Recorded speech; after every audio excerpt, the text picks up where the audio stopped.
ચોમાસાનું આગમન થઈ ગયું છે। 15 જૂન આસપાસ રાજ્યમાં પણ વરસાદની કદાચ શરૂઆત થઈ શકે, ચોમાસું પહોંચી શકે અને અત્યારે એટલે જ રાજ્યમાં અલગ અલગ સ્થળો પર તંત્ર જે છે તે એક્શનમાં આવી રહ્યું છે। હવામાન વિભાગની આગાહીને લઈને સુરતનું તંત્ર અત્યારે હરકતમાં આવી ગયું છે।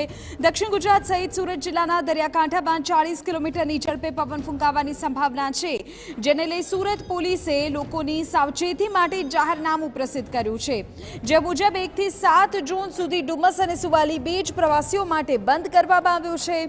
આ ઉપરાંત સાગરખેડુ અને માછીમારોને પણ દરિયામાં નહીં જવાની સૂચના અપાઈ છે। જાહેરનામાનો ભંગ ન થાય તે માટે બંને બીચ પર પોલીસના જવાનો પણ તૈનાત કરી દેવાયા છે। હાલ કોઈ પણ સહેલાણીઓને પ્રવેશ નથી આપવામાં આવી રહ્યો। આપણે આ જાહેરનામું એટલા માટે બહાર પાડ્યું છે કારણ કે વેકેશનનો માહોલ છે।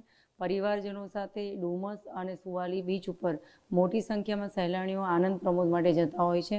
ખાણીપીણીના ટેમ્પરરી સ્ટ્રક્ચર ત્યાં ઊભા હોય છે, તો ભારે પવનમાં આવી કોઈ પણ જાનમાલનું નુકસાન ના થાય એટલા માટે આપણે આ જાહેરનામું બહાર પાડ્યું છે। બીજું કે માછીમારો દરિયો ખેડવા ના જાય એવી પણ અમારી નમ્ર અપીલ છે।